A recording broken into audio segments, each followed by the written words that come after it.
Muy buenos días a todos los participantes de esta reunión clínica del Hospital Roberto del Río y eternamente agradecida por los invitados extrahospitalarios, así que estamos muy contentos.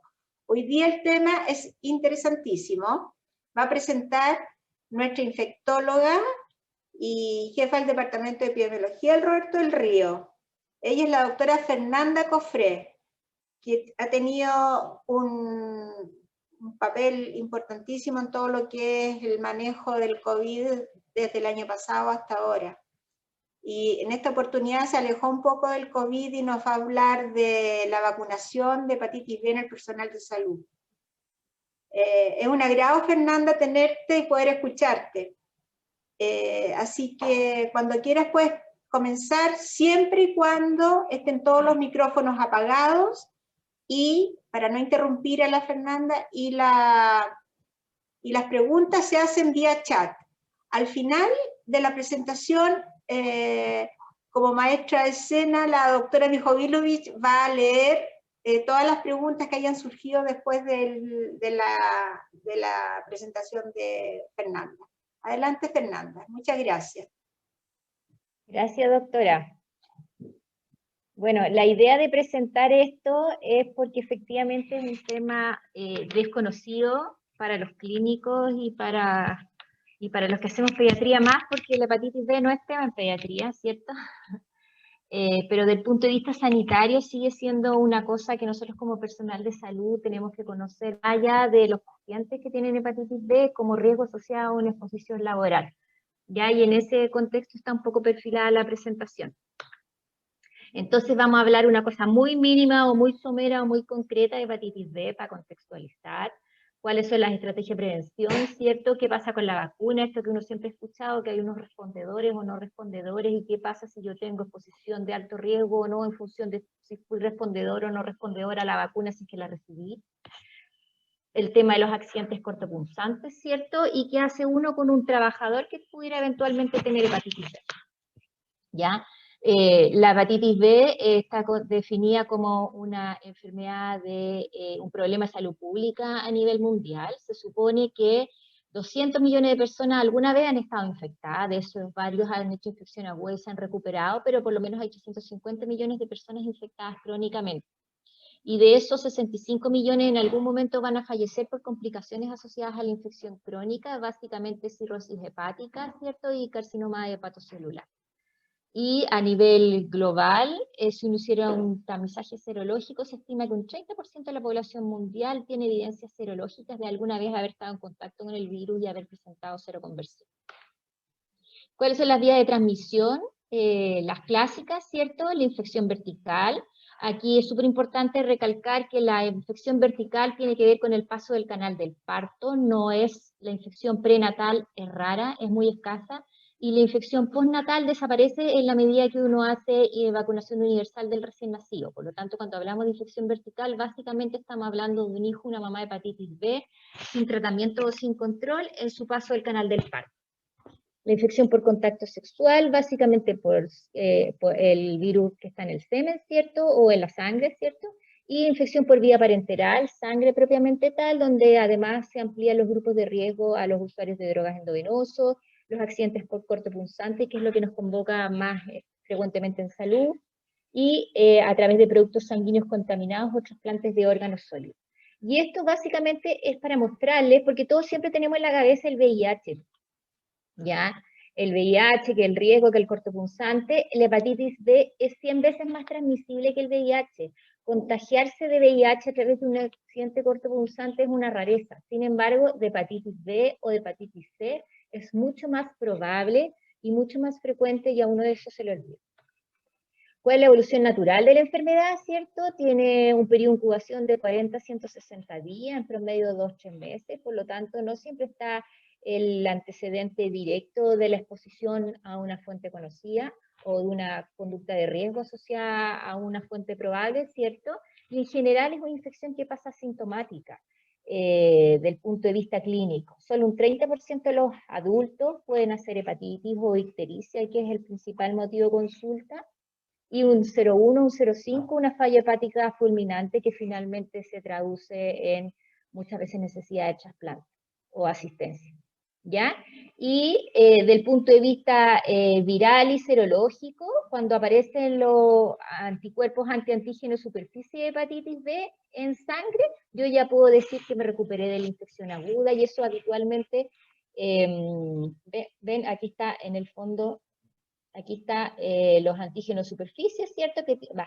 Que tienen que ver con la circulación viral, la primoinfección, y en la medida que empiezan a pasar 4, 8, 12 semanas, aparecen los anticuerpos antiantígenos superficie, y esos son los que me van a dar la inmunidad definitiva, y finalmente van a ser el marcador de que yo me recupere de la infección aguda y que eventualmente no voy a hacer una infección crónica. Existe un porcentaje de pacientes que pueden evolucionar a la cronicidad, ¿cierto? Y finalmente terminar en una cirrosis hepática o en un cáncer hepatocelular. Y eso está dado porque en el fondo estos antígenos de superficie, que son los marcadores de replicación viral activa, permanecen dando vueltas o activos más de 6 meses desde la primera detección, y nunca aparecen los anticuerpos antiantígenos de superficie, ¿ya? Entonces, frente a una infección aguda por virus B, si yo hago seguimiento serológico, si esta seroconversión no se produce a los 6 meses, significa que ese paciente probablemente va a evolucionar a la cronicidad. Y el principal factor de riesgo para que eso pase es la edad. A menor edad cronológica, ¿cierto? El riesgo de ser un portador crónico y una infección crónica por virus B se dispara. Fíjense que en el recién nacido cercano al 100%, y ya en los primeros años de vida, ¿cierto?, disminuye en forma dramática, y de los 5 años para arriba ese riesgo disminuye a menos de un 10%. Del punto de vista epidemiológico, como les decía yo, es un problema de salud pública a nivel mundial. Claramente los grandes focos endémicos, ¿cierto?, de alta prevalencia están lejos de nosotros geográficamente, ¿cierto? África, Asia, hay montones de países que no tienen datos, pero nosotros convivimos en Latinoamérica con un montón de países que tienen prevalencias intermedias, o que los datos o la capacidad de registro no es tan confiable como uno quisiera, y si a eso le sumamos todas las manifestaciones sociales, económicas de los últimos años, más la pandemia, uno pudiera prever que estas prevalencias que aquí están descritas como bajas o intermedias, eventualmente en este momento no sean tan así, porque en el fondo la gente no ha tenido acceso a la salud, no ha tenido acceso a diagnóstico, no ha tenido acceso ni siquiera a las vacunas que están promovidas por la OMS. Incluso en los países muy precarios, la OMS les provee las vacunas para que en el fondo no tengan falta de vacunas. ¿Quiénes son las regiones o países que tienen prevalencias intermedias o altas de hepatitis B? Fíjense que a nivel del Caribe, todas las islas del Caribe, y ahí está Haití, nosotros tenemos una población haitiana migrante que no deja de ser significativa, ¿cierto? Guatemala y Honduras en América Central, y miren en Sudamérica, todos los países básicamente que conviven con nosotros tienen prevalencias de hepatitis B bastante más altas que las de nosotros, ¿ya? Esto no tiene una intención de ser discriminatorio ni xenofóbico, sino que tiene que ver con la idea de contextualizarse en la medida que uno va evaluando a los pacientes cuáles son los factores de riesgo o las potenciales patologías que pudieran traer incubando o que hayan pasado desapercibidas, subclínicas, y a las cuales yo tuviera que enfrentarme o considerarlas en algún diagnóstico diferencial. En los países donde hay alta prevalencia, ¿cierto?, la principal vía de transmisión o de infección es la vía perinatal. Por lo tanto, básicamente lo que ellos tienen población que desde el periodo del recién nacido tiene hepatitis B para toda su vida. Y eso, desde el punto de vista de salud pública, es un desastre. En los países de baja prevalencia como el de nosotros, la transmisión básicamente es sexual, y eso significa que uno se tiene que focalizar en grupos de riesgo específicos. Sin embargo, la vacunación universal sigue siendo el pilar de la vía el intento de erradicación. Este es el informe epidemiológico del hepatitis B del Ministerio de Salud, el año 2018, lo más reciente que yo encontré. Básicamente aquí ustedes tienen una década, del año 2009 al 2018, los casos diagnosticados de hepatitis B, en morado los hepatitis agudas, ¿cierto? Y en celeste las hepatitis crónicas, que en el fondo son pacientes que han consultado ya por daño hepático crónico o por otras patologías se ha hecho diagnóstico serológico, ¿ya? Y fíjense ustedes aquí, este periodo, que yo no lo dibujé, se me olvidó ponerle un destaque, en este periodo se produjo un brote de hepatitis B importante en Chile que a los infectólogos nos llamó mucho la atención y finalmente era asociado a hombres que tenían sexo con hombres, y en función de eso se tomaron medidas de salud pública que a nosotros como pediatras probablemente no nos enteramos o no nos llamaron especialmente la atención, pero que fueron muy significativas para la población adulta, ¿ya? Y esto, solo el año 2018, ¿cierto? Tasa de notificación, básicamente para mostrarles la distribución de los grupos etarios, ¿cierto? Estamos hablando de adultos jóvenes. En el año 2018, el 12% de las infecciones diagnosticadas por hepatitis B eran pacientes con VIH. Por lo tanto, tener VIH es un factor de riesgo, o comilla, es un cofactor bajo el cual yo tengo que estudiar un paciente para hepatitis B. Y el 20% de las notificadas son gestantes, o sea, de cada 10 hepatitis B, 2 son embarazadas, y de esas embarazadas, casi todas son extranjeras. Y eso tiene que ver con esto que les decía yo, que les mostraba yo acá, ¿cierto? Básicamente la población embarazada, extranjera, migrante de este país es la que tiene la mayor tasa de prevalencia o de incidencia, y eso a nosotros como pediatras en el fondo lo tenemos que tener en consideración, y por eso va un poco toda esta cosa de la vacunación universal, del recién nacido. La hepatitis B es una enfermedad de notificación obligatoria. Este es el último actualización de los ENOS, ¿cierto?, del año 2019. ¿Por qué es una enfermedad de notificación obligatoria? Porque es una enfermedad prevenible e inmunoprevenible, ¿cierto? Yo la puedo prevenir de acuerdo a mis conductas, mis factores de riesgo, pero también a través de vacuna.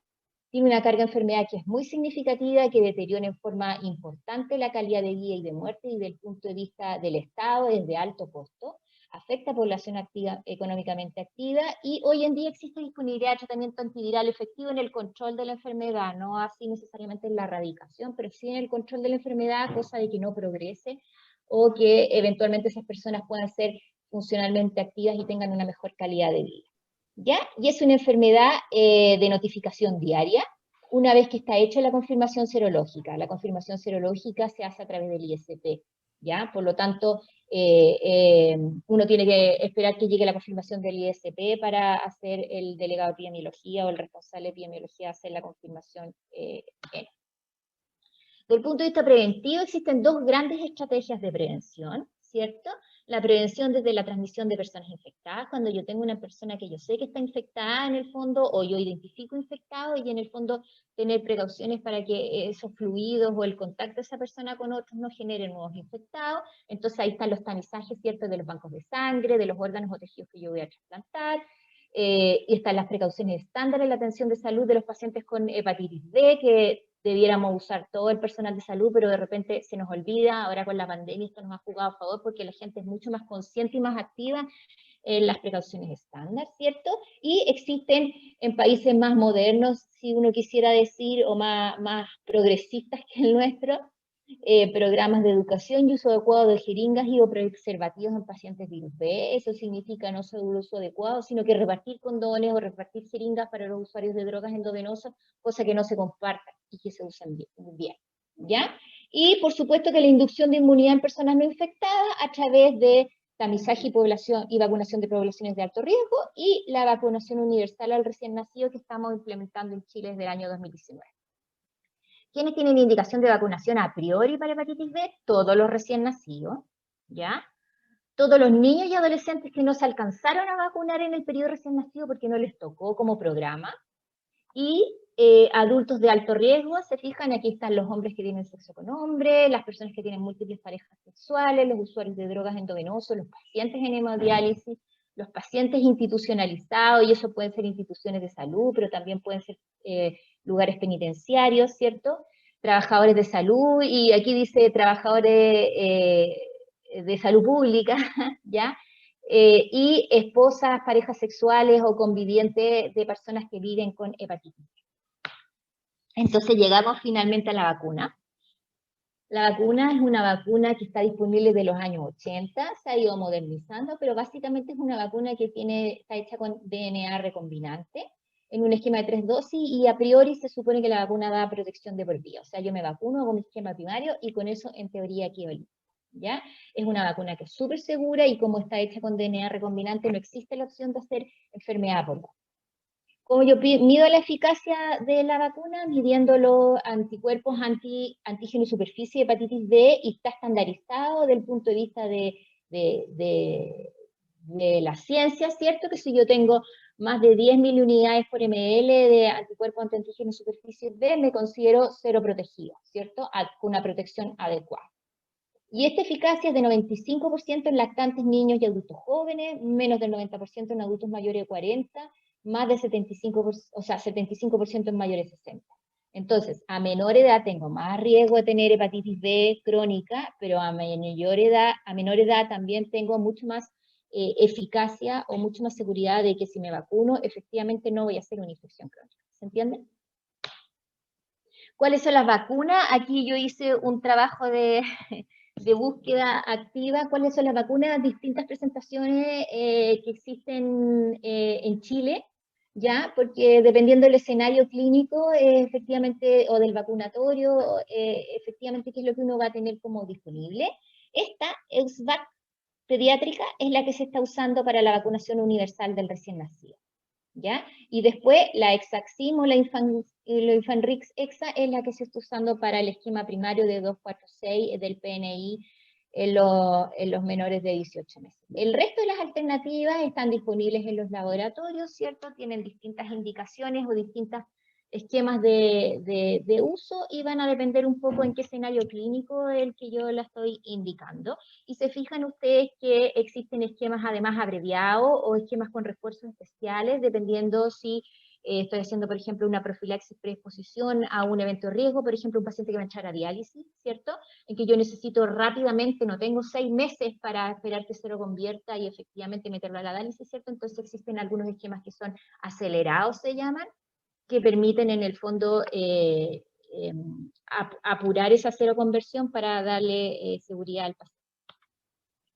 Del punto de vista de la seguridad, son vacunas absolutamente seguras, ¿ya? Estos son los ESAVI, que son en el fondo las reacciones adversas asociadas a vacuna, que son de notificación en teoría obligatoria, del año 2012 al 2019, fíjense, nunca son tantas.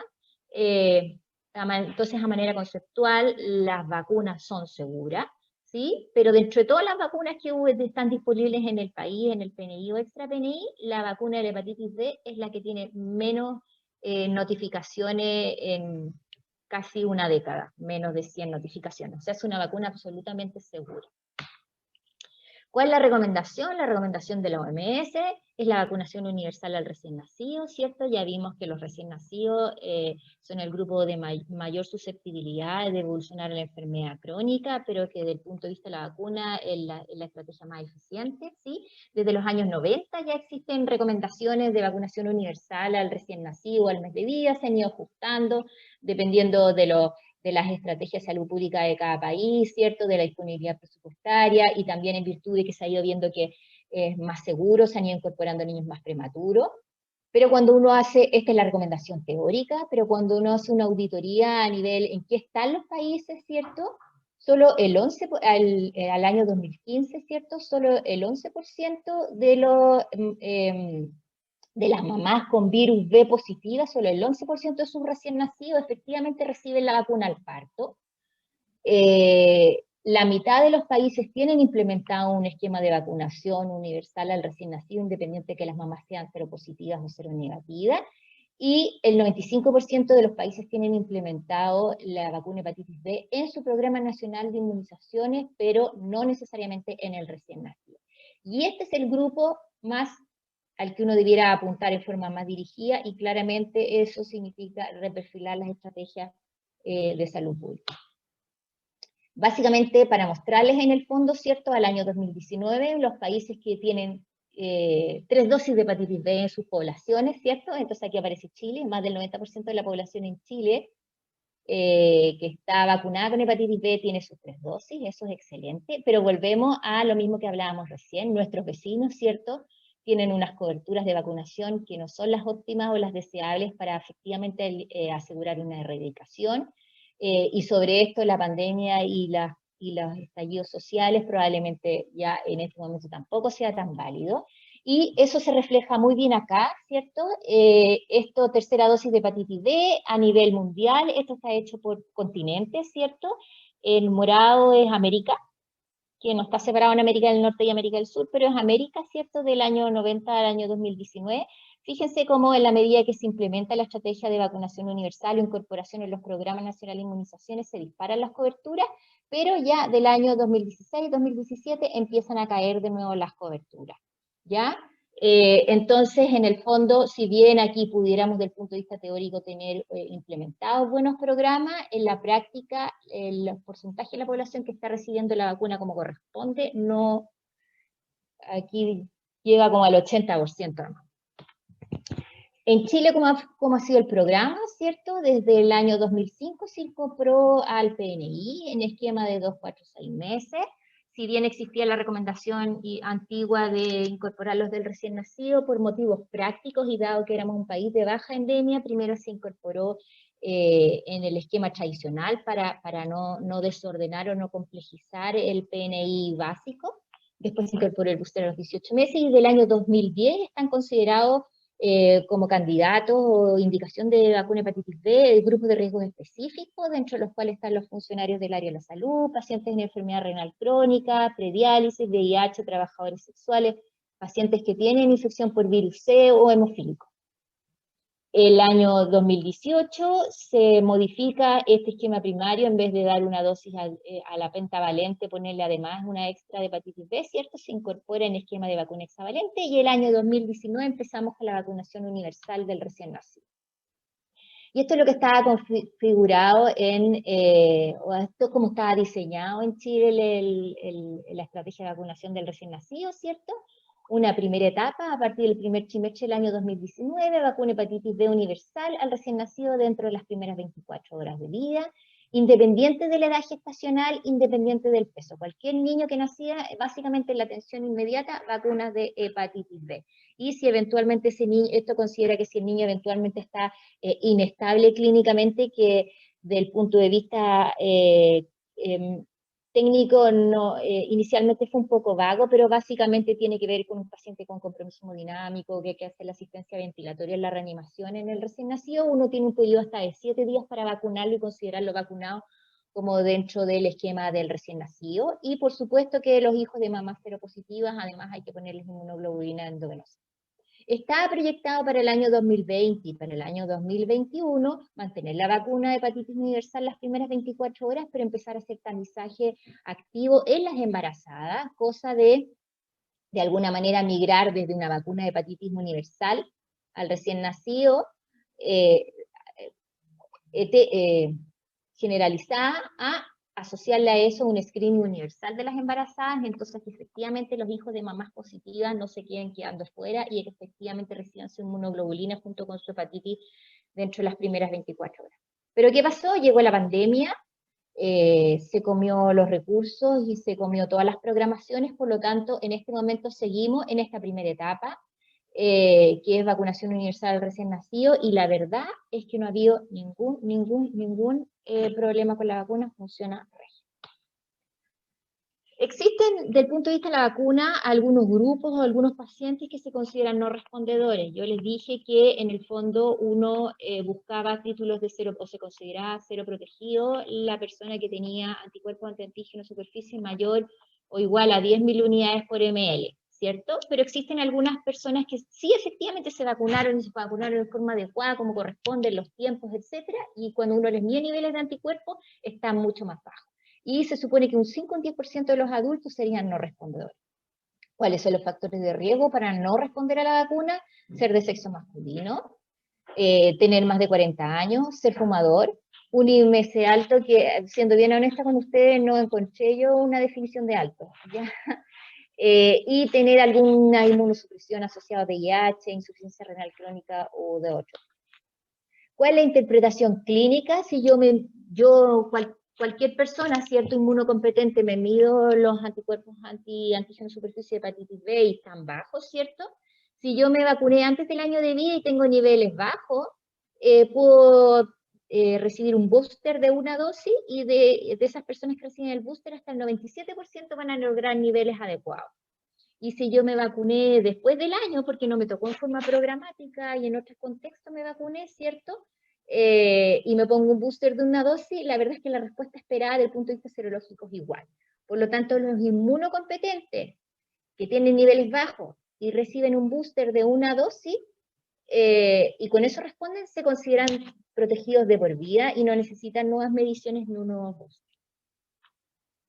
Y esto básicamente para mostrarles en el fondo respuesta a la vacuna, ¿cierto? Estos son estudiantes de medicina que no habían tenido infección por hepatitis D ni habían estado vacunados por hepatitis D, y durante su ingreso a la carrera de medicina les pusieron su esquema primario de vacunación y lo siguieron por 10 años, ¿ya?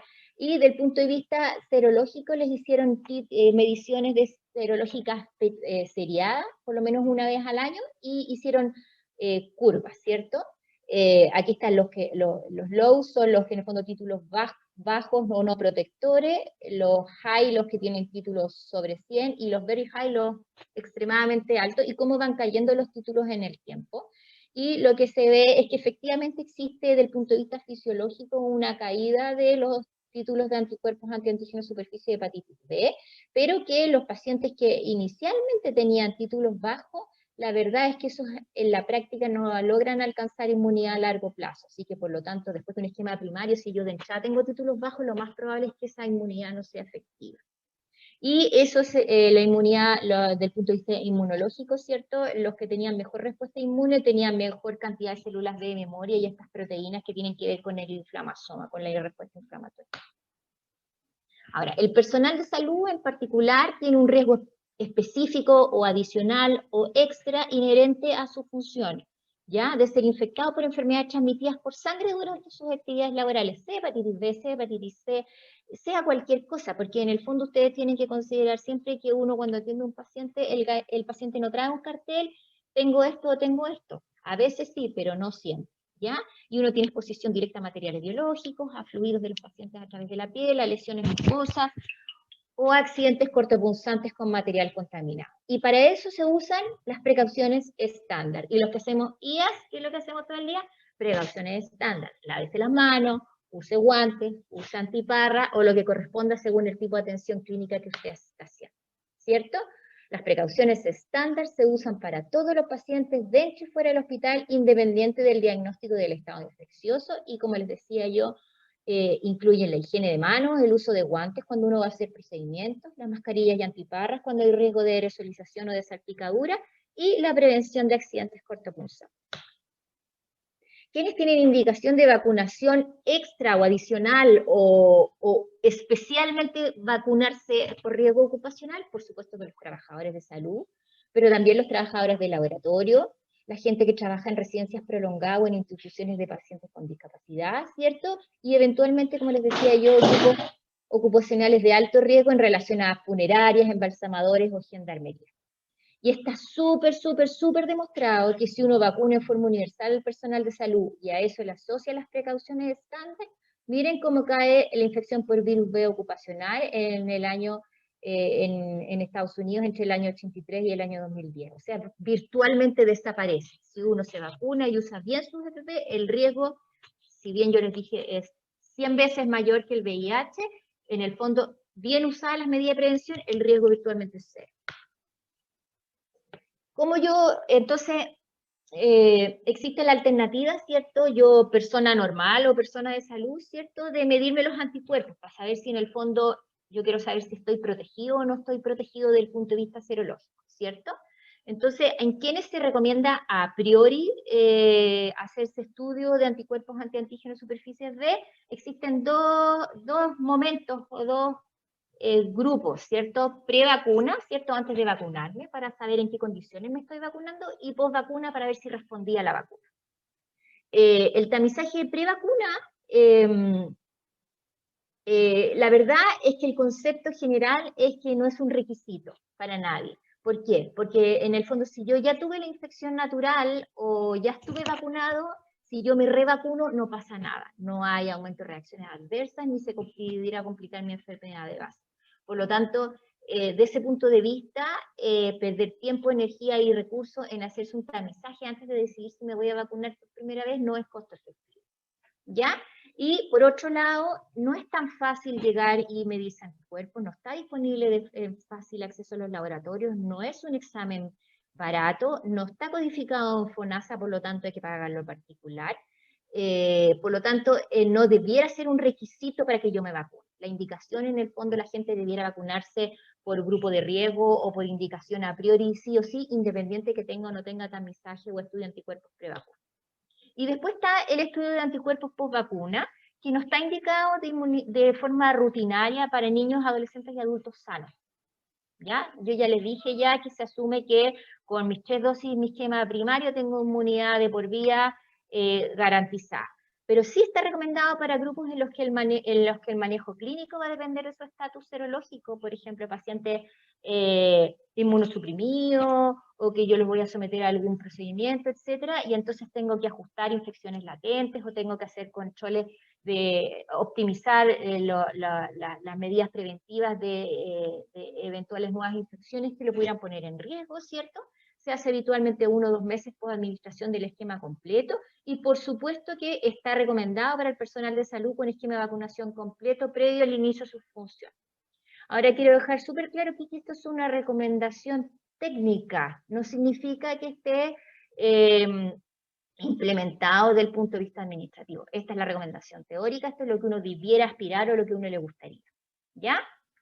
Del punto de vista de los pacientes o de los grupos de riesgo, ¿cierto? Se fijan el personal de salud o trabajadores de salud pública, los pacientes en hemodiálisis, los pacientes con HIV, otros inmunocomprometidos o parejas sexuales de pacientes virus B positivo, porque según eso es lo que si yo les voy a ofrecer una protección adicional o necesito hacer alguna otra intervención.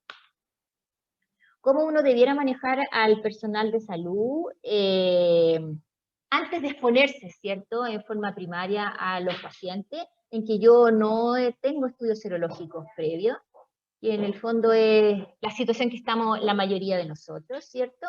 El ideal sería tener medición de anticuerpos anti-antígenos superficie, si están positivos, ese personal de salud se considera protegido, y la verdad es que no es tema, no requiere nada más. Si los niveles están bajos, existen la alternativa que les decía yo de dar una dosis extra de hepatitis B y volver a controlar niveles. Si los niveles repuntan a más de 10, ese paciente, ese personal de salud se considera protegido y no requiere nuevos esquemas ni nuevas mediciones. Pero si persistentemente vuelven a salir bajo esos niveles, en el fondo lo que se recomienda es un esquema primario completo de nuevo, o sea, 3 dosis más de vacuna de hepatitis B y volver a medir. Si ese paciente vuelve a salir negativo o bajo, lo más probable es que ese paciente o tenga un problema congénito genético basal que no le va a permitir responder nunca, o que ese paciente efectivamente tenga una hepatitis B y por eso no responde. Entonces, ¿en qué condiciones está o en qué circunstancias está considerada una revacunación de hepatitis B, cierto? Puede ser, como les decía yo, como un booster, o sea, una dosis única post un esquema primario como para ver respuesta o reforzar la respuesta, como un challenge en ese mismo sentido, o como un esquema primario completo en un paciente que por segunda vez no responde y yo le hago el esquema primario completo. En hijos de mamás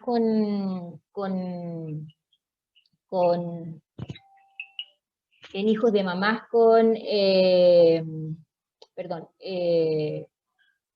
con hepatitis B, en el personal de salud, en pacientes con hemodiálisis, ¿cierto? Y en otros inmunocomprometidos, dependiendo del riesgo o del tipo de exposición al cual vayan a estar sometidos de forma posterior.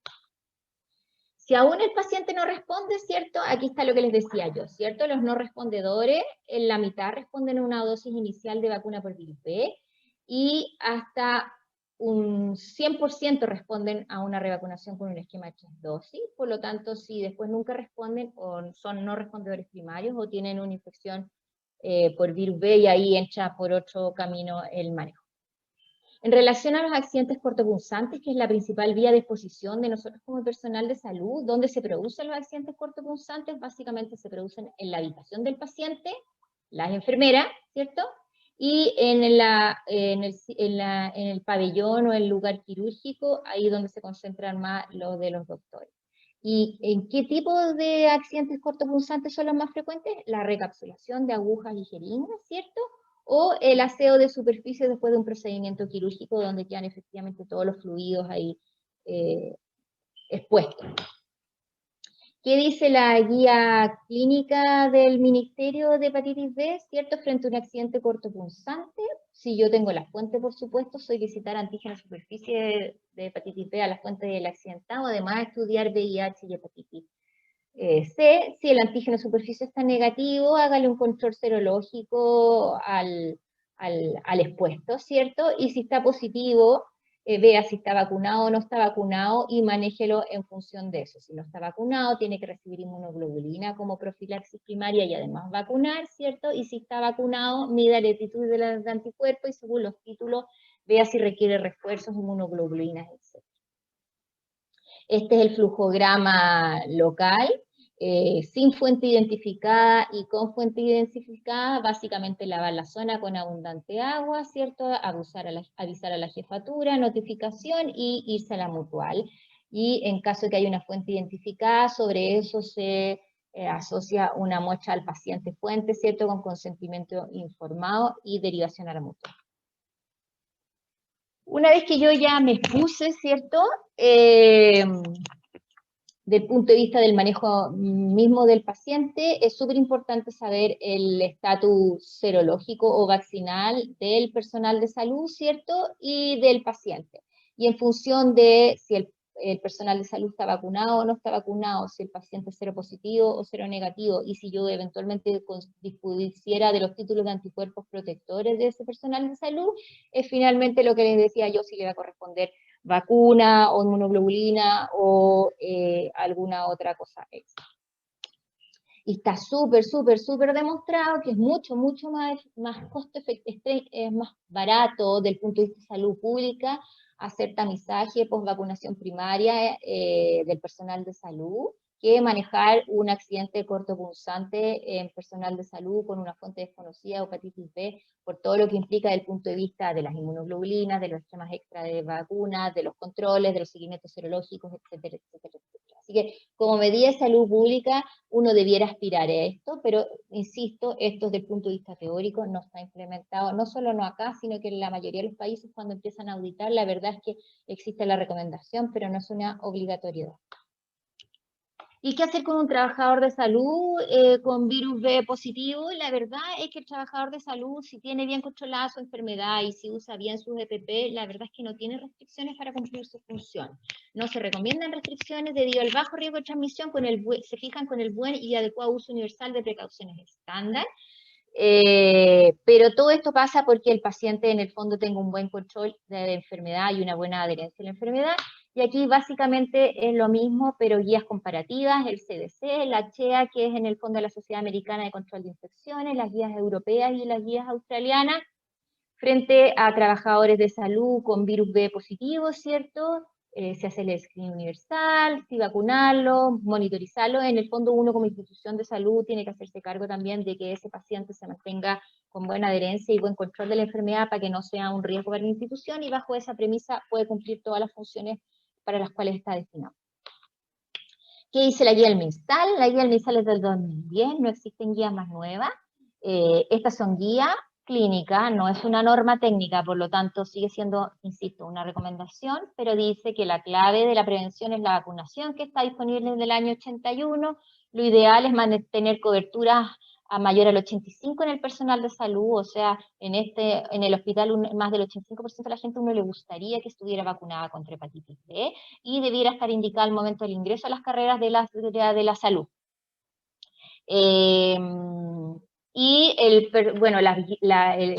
Conocer el estado serológico de las personas atendidas, ¿cierto? Las vías de transmisión y las unidades de mayor riesgo, y el personal con virus B se fijan debe ser tratado en función de eso, y ajustar cargas virales, etcétera, para que no sea un riesgo para la institución.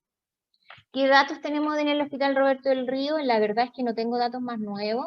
Nosotros en el año 2019 hicimos una semi-auditoría, nos pusimos como, como objetivo, ¿cierto?, una cobertura para hepatitis B del personal de salud de esta institución en los sectores más críticos como banco de sangre, unidad de emergencia, laboratorio, anatomía patológica, procedimientos de pabellón, de más de un 90%, y fíjense que solo el 50% del personal estaba vacunado o lograba uno documentar vacunación el año 2017 y el año 2018, y nos pusimos como umbral un 80%, acuérdense que la recomendación es de un 85% en los otros servicios clínicos, y volvemos a tener básicamente un 50% de cobertura.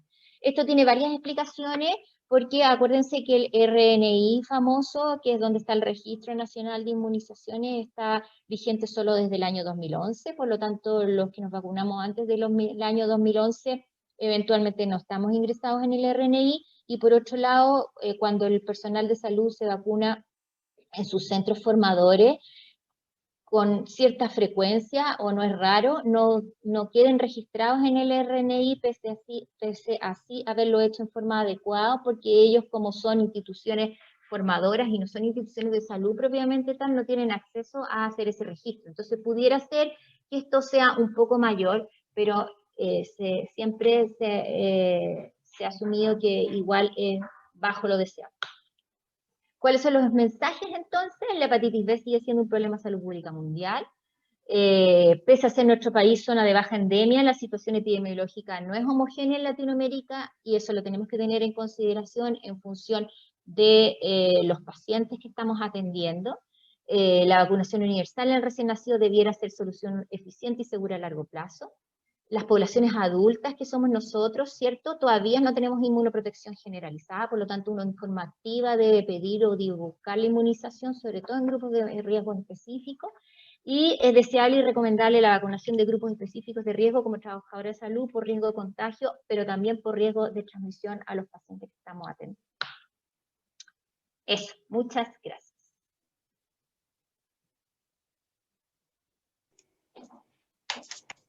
Gracias a ti, Fernanda. Ahora la doctora Mijovilovich va a hacer las preguntas que llegaron por el chat. Interesantísimo, ¿eh?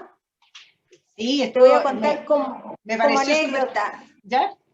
Como anécdota, yo me vacuné contra la hepatitis B en este hospital, en épocas que lo anotaban en un cuaderno.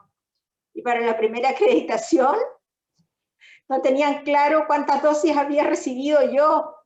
Entonces me mandaron llamar para ver si yo sabía qué fechas me habían vacunado. Pero ahora está todo registrado, así que no hay problema. Bueno, se ha avanzado en eso. Y eso genera las brechas, te fijas, en el registro, que no hay cómo rescatar.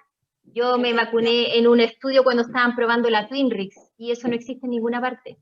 Entonces, es súper difícil, claro. Oye, ojalá tenga anticuerpos. Ya. Adelante, bueno, Cata. Bueno, con esta presentación espero no molestarte más cuando me salga algún becado con los anticuerpos medios bajos, ¿ya? Oye, yo creo que la pregunta que habían hecho sobre los boosters o de si había que hacer exámenes de anticuerpos ya lo contestaste, ¿ya? Ahora, ¿por qué no tiene anticuerpos una persona con hepatitis B? Porque en el fondo la generación de anticuerpos tiene que ver con la...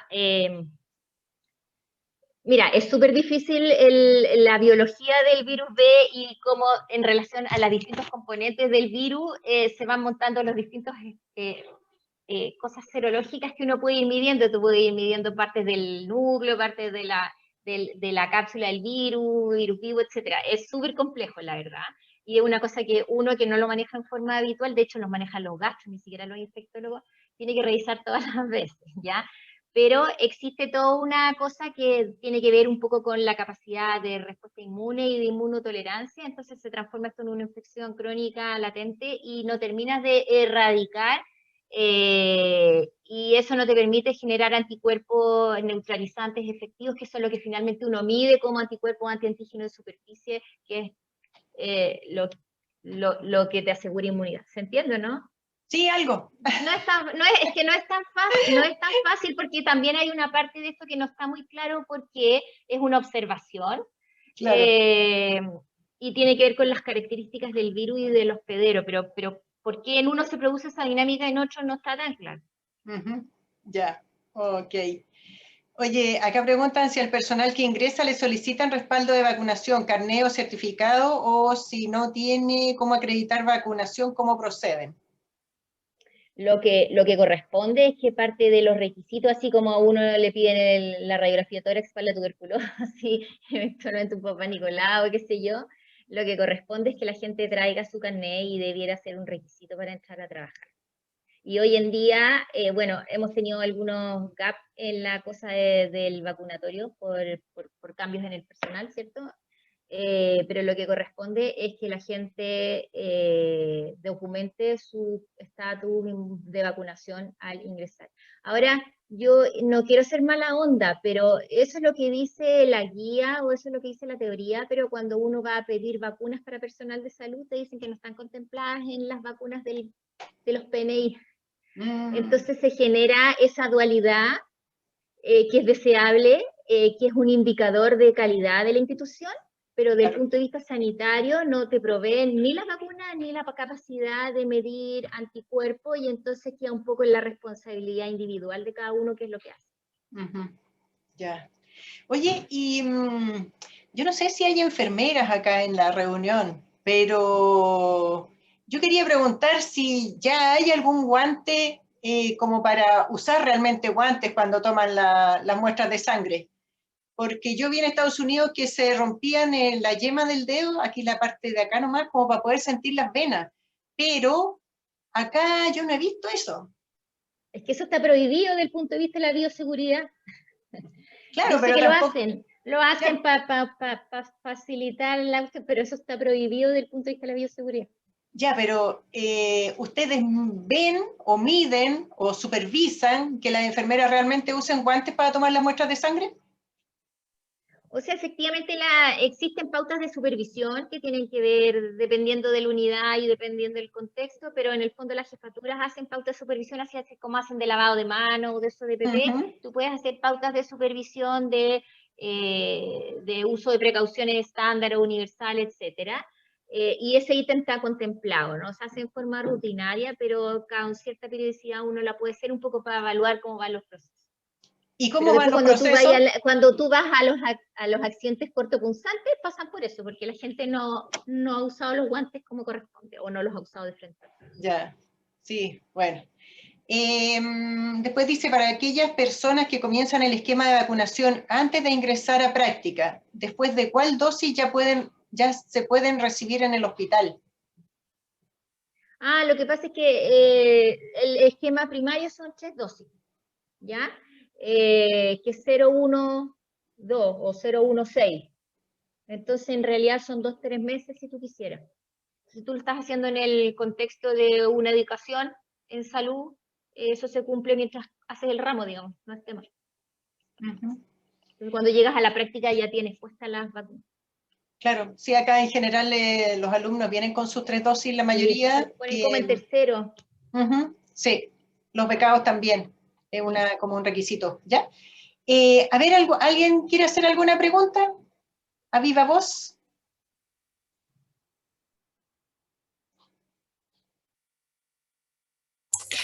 Hola, yo soy Hola. enfermera del Calvo Maquena y estoy a cargo de la relación asistencial docente. Yo hice la última pregunta.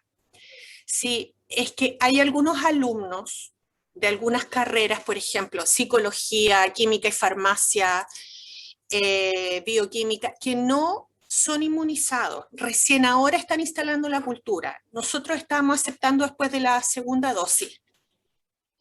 ¿Está bien? ¿Seguimos así? Sí, eso está correcto, sí, eso está correcto. La tercera dosis siempre funciona como booster en el fondo, ¿te fijas? Es para asegurar permanencia de la inmunidad, pero con las con 2 dosis está correcto, sí. Además, tú estás hablando de alumnos que probablemente no tienen un contacto directo con el paciente, ¿cierto? Porque está De bajo riesgo. psicología, química y farmacia, entonces el riesgo de exposición también es menor. Es menor, pero los manejamos como a todos iguales nomás. No, sí, yo lo entiendo y es lo que corresponde, pero del punto de vista de la función que va a cumplir ese alumno en la institución, te puedes permitir en el fondo con 2 dosis que funcione la institución sin ningún problema. Ya, muchas gracias. ¿Alguien más tiene alguna pregunta? ¿Algún comentario? ¿No? ¿Es un problema que tengamos solo este 50% de gente vacunada o estamos realmente considerando que es mucho más la gente que está vacunada? Esa es la gran pregunta. La gran pregunta, porque además la gente en forma rutinaria no se hace tamizaje de virus B. Entonces ese otro 50% en qué estatus está, no lo sabe. ¿Ya? Y a mí, yo revisando ahora para hacer esta presentación, nosotros como personal de salud, una es protegernos a nosotros, que en el contexto de que hay vacunación universal del recién nacido no debiera ser, por lo menos para nosotros como pediatra, un riesgo real o alto de exposición, pero sí nosotros transmitir a pacientes a los cuales no se han inmunizado en forma primaria. Y lo otro es que tenemos, yo insisto, no quiero ser xenófoba, pero tenemos mucha población migrante que previo a la pandemia ya tenía dificultades en los accesos a salud, en las cadenas de frío de los vacunatorios, en las coberturas vaccinales en sus países de origen. Entonces, pudiera ahí haber un gap en que sí efectivamente aumente o varíe o altera la incidencia global a nivel nacional.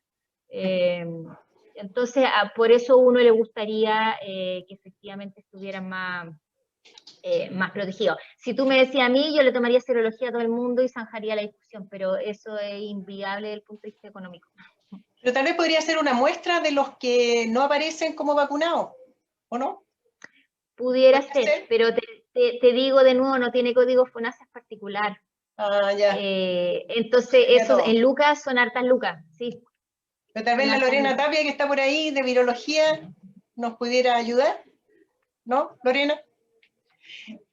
Bueno, por aquí preguntan la tercera dosis. ¿Hasta cuánto tiempo después de recibir la primera y segunda dosis se puede administrar? Cuando tú quieras.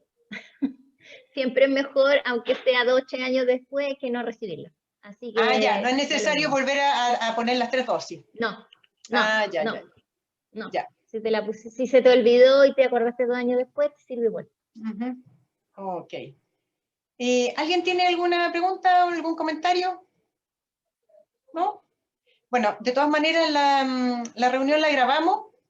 Yo la voy a difundir ahí entre las asociaciones gremiales, porque yo creo que es bien importante, sobre todo en la parte de enfermería y de los TENS, este tema. Y lo otro que les quiero contar es que la próxima semana vamos a tener una reunión sobre el programa de uso racional de antimicrobianos. ¿Ya? ¿Ceci? No, está muteada, así que termino yo. Nos esperamos la próxima semana un poquito antes de las 11:30. Tata, eso. ¿Qué? Muchas gracias, Fernanda. Faltó Muchas decir. gracias. Sí. Muchas gracias, Fernanda. Muy linda la presentación y el próximo miércoles nos encontramos. Estuvo entretenida, además. Ajá. Sí, estuvo clarita. Chao. Chao.